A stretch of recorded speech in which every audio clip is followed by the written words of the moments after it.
Hello, everybody. Welcome to my home. I'm Dennis Prager, and this is indeed my home for our almost weekly fireside chat. There are a couple of weeks a year where it's just not possible for whatever reason, but I try to do it every week, no matter how much I travel, because this is a really good way to just talk to you totally spontaneously about anything that is on your mind and whatever obviously is on my mind.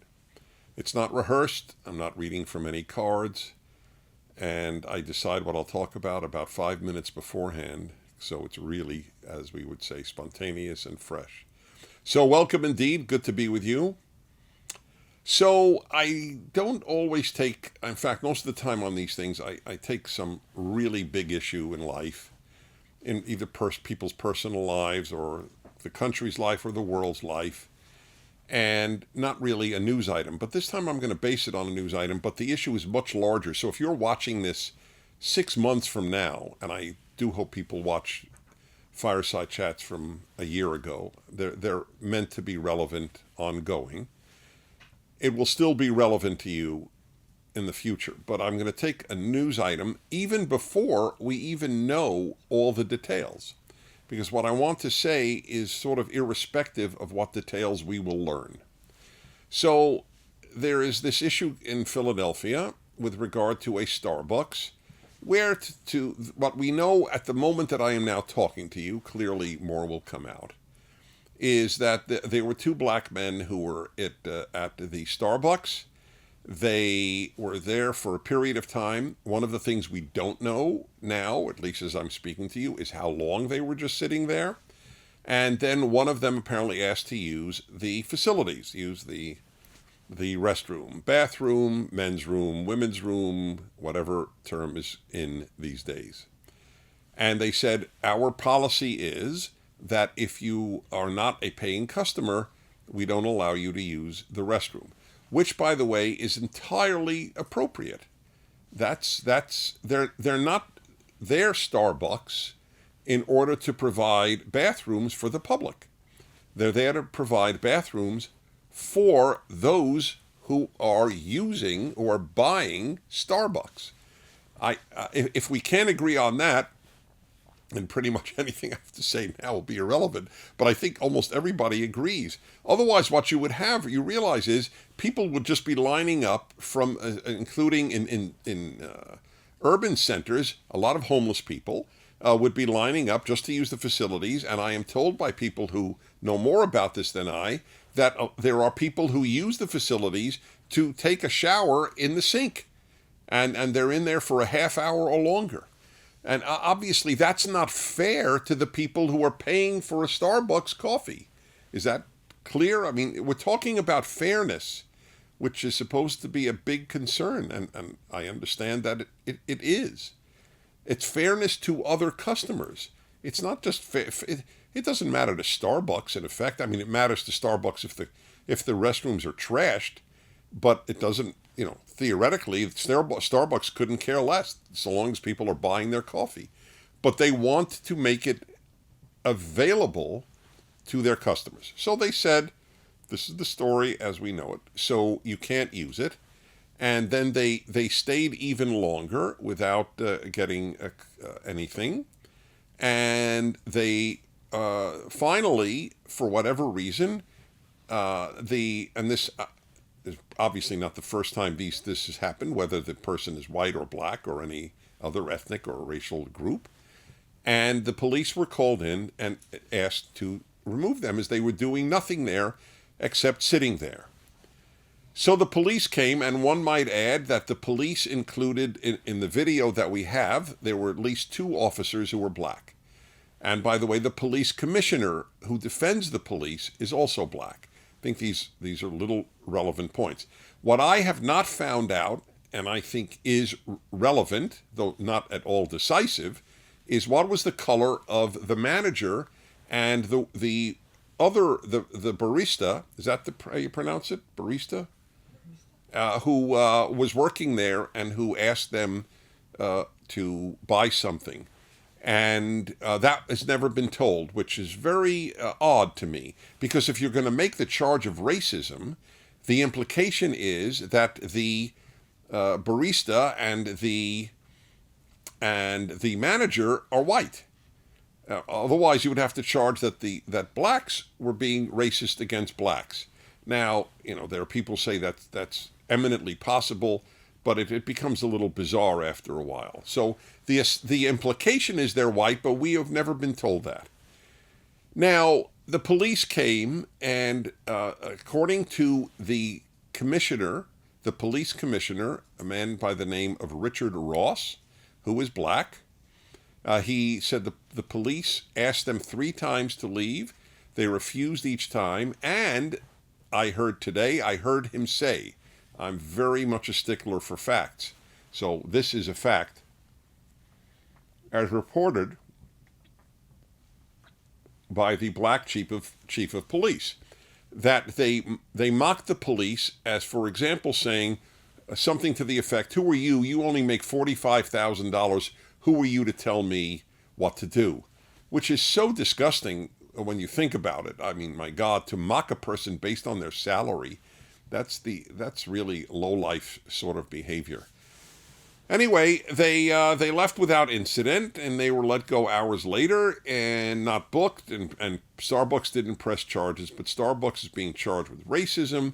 The CEO of Starbucks has said, I want to meet with these people and apologize, but I'm not sure Starbucks did anything wrong. I say I'm not sure. Maybe they did. But as of now, I don't know what they did that's wrong. See, here's one point that I want to make. I divide the world between right and wrong, not between black and white. The left divides the world based on race, gender, and class, but not based on right and wrong. So it's as if a black in any confrontation with a white can't be wrong, so to speak. I mean, which is an absurdity, and it's racist. It's anti-black. It treats blacks as not real, as not. If you don't make demands on people equally, then you don't think of them as equals. Think about that. If you lower the moral demands you make on a group, whether it's religious or ethnic or racial, then you think less of that group. Isn't that obvious? It is obvious, in case you didn't know. It was really a rhetorical question. Okay, now, next. Forgive me.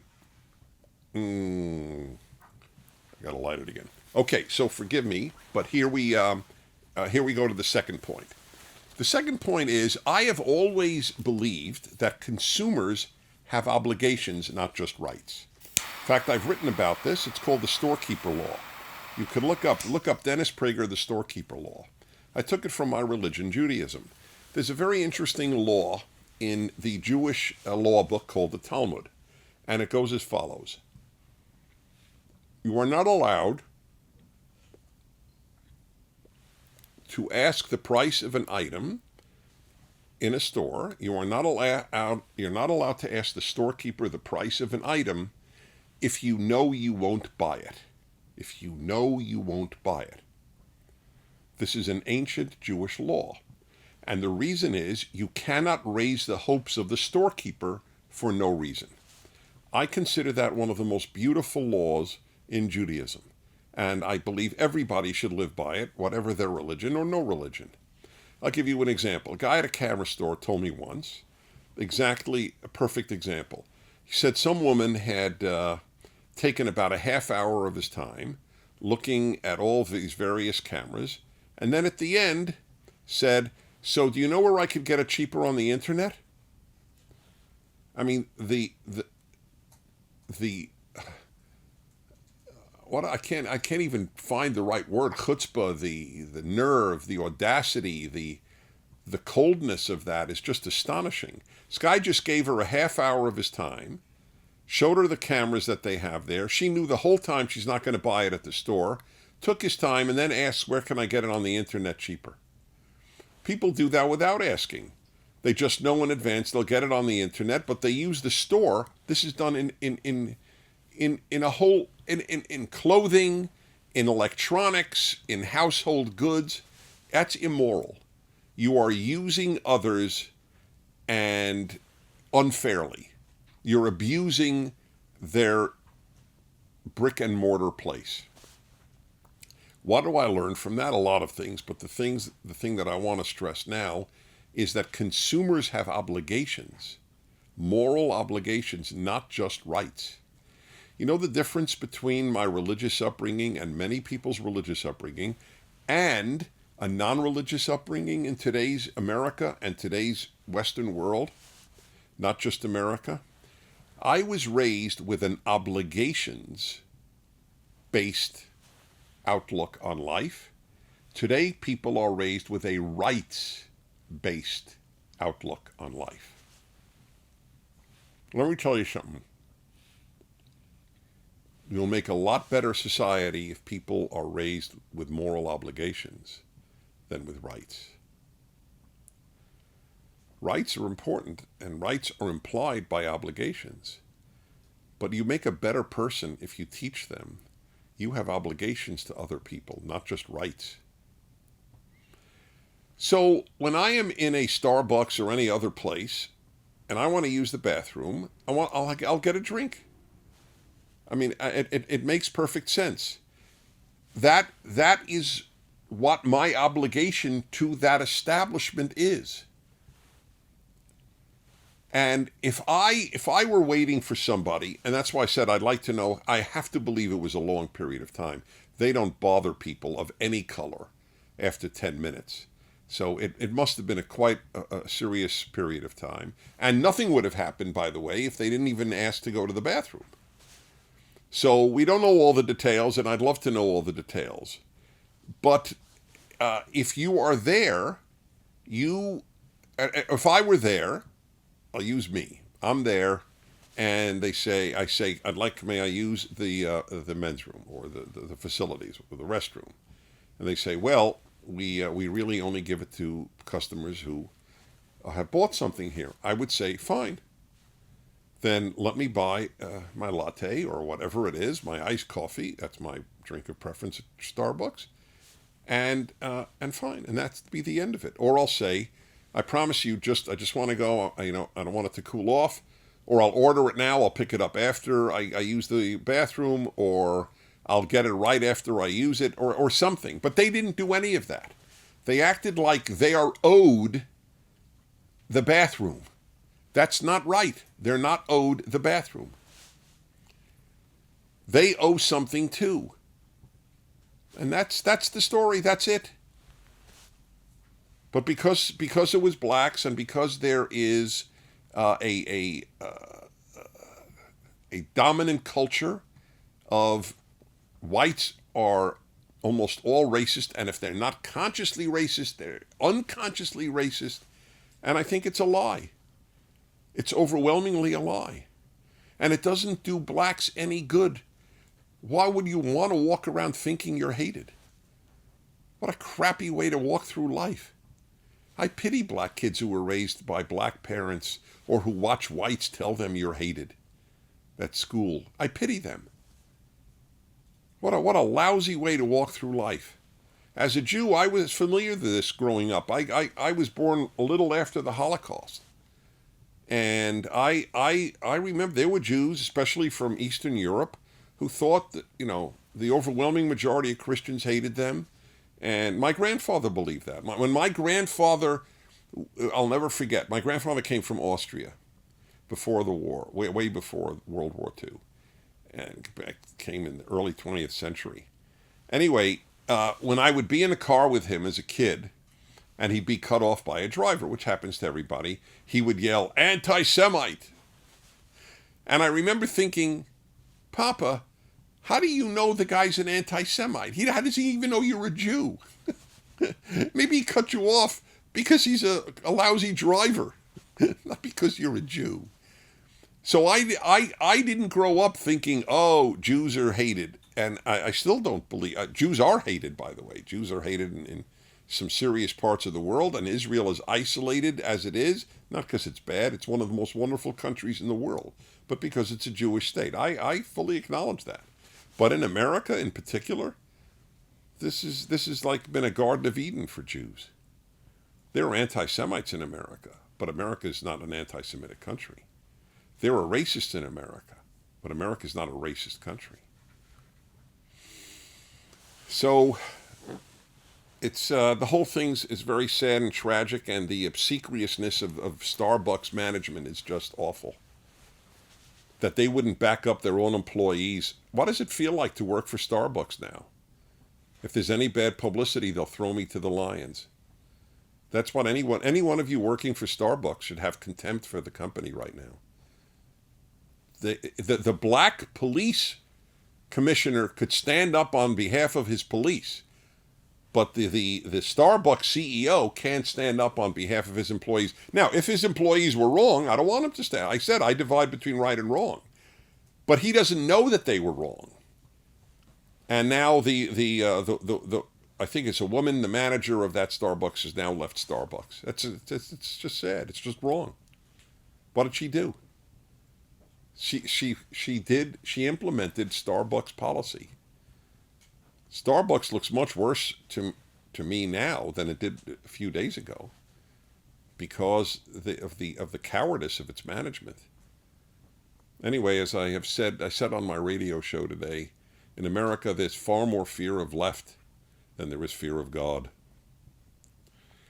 That's another subject for another time. So, some thoughts on that subject. Now to your questions. And I will read you the name. Okay, here we go. Okay. All right. Mariano, 23. The numbers I give are the ages. In Miami. Do you have any advice for dating someone with different spiritual beliefs? Well, different spiritual beliefs is probably a euphemism. Spiritual beliefs are not the issue. Religious beliefs are the issue, and that's what I assume. I assume you mean of a different religion. Yes, I do have thoughts on it. I think that generally speaking, that such people can love each other is a given. But if you're thinking of marrying someone and you both have some commitment to your own religions, you will have to figure out what you want to do if you have children. That becomes, a lot of people, because they're in love, defer that discussion, and then it becomes a source of tension, or can become a real source of tension in the marriage. Do we baptize the children? Do we raise the children as Christian? Let's say it's a Christian and a Jew. Do we raise the children as a Jew? Do we raise them as a Christian? Do we raise them as both? Whatever that means, I won't theologically, that's not quite possible, but I understand sociologically how it is. So my general belief is that people ideally marry someone of their own religion. And now, if you have no religion, this obviously often doesn't matter. But a lot of people do become religiously more motivated once they're married, and they face the question, am I going to raise my children without religion? I don't think it's a great idea. I think it's a beautiful thing for a child to have. I actually think it's a beautiful thing for an adult to have. Depending, obviously, I assume it's a good religion. And there is good religion and bad religion, just like there's good and bad of anything else. So that's a tough issue. It really is, and people have to seriously think that through. Melody, 22, Chattanooga, Tennessee, Prager Force. Thank you, Melody. We really are appreciative of your work. Who is your favorite figure of the American Revolution? I'm not good on favorite figures. It's a very interesting question. I've been asked this on the radio so often, and I disappoint my listeners every time. So, Dennis, if you could have a cigar or a dinner with any historical figure, who would it be? And I never have a good answer. I mean, there are so many in my mind that would be. There's no one name that comes to mind. I mean, obviously Washington was a giant, but you know what? It was a generation of giants. The more I know about the founders, the more I am amazed at how brilliant and wise they were to have made at the time the one truly free country and the freest that has ever existed. That's why I think I mentioned a previous time, but I may not have. The French gave the American people the Statue of Liberty. They didn't give it to Canada. They didn't give it to Britain. They didn't give it to any other country. They didn't give it to an Asian country. America has embodied freedom. It's not any longer, by the way. As the left gains ascendancy, the left has never treasured freedom. It treasures equality, but it does not treasure freedom. It treasures big government, and big government is in direct distinction to liberty. The bigger the government, the less the liberty. It's definitional. It's not an opinion. It's just the way it works. Because as government expands, so do laws. And they take over more and more of our life. America's been an aberration. It was founded with the belief in limited government, that people will morally police themselves with moral religion. That's how it was founded. But you don't learn that stuff anymore in school. So anyway, Franklin was another great one. And with all his flaws, Jefferson was, Adams was. I mean, that's the point. There are so many great figures from the Revolution.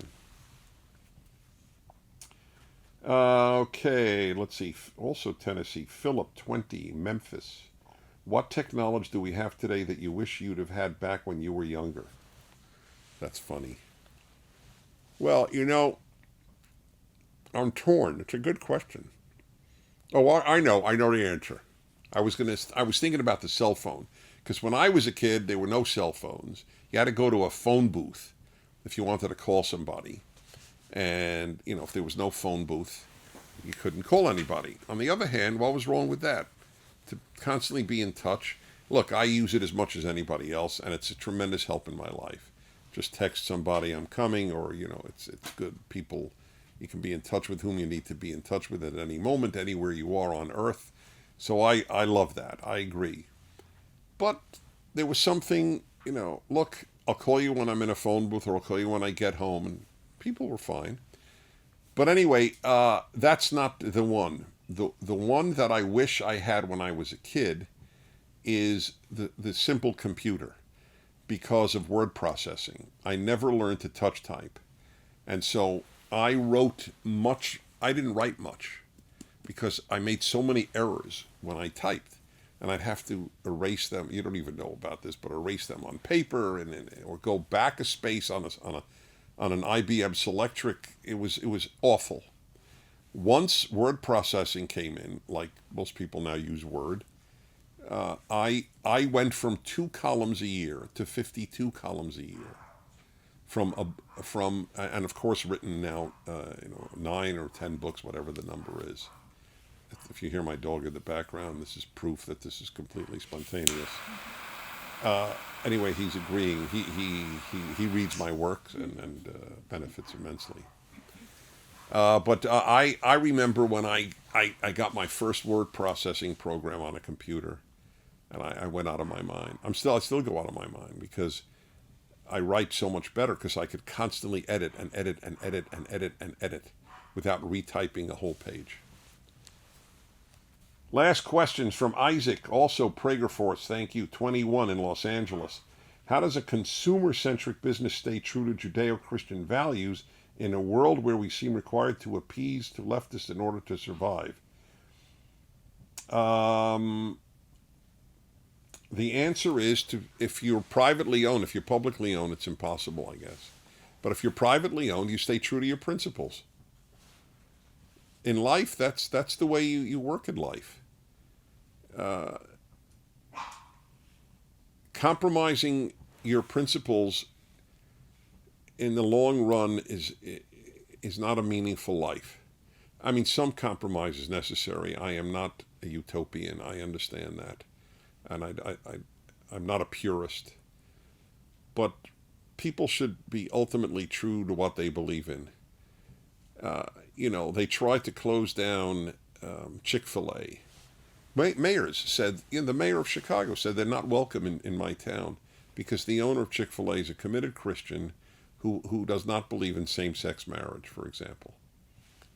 So now, is that a criterion in America? You can't have a business if you believe in male-female marriage?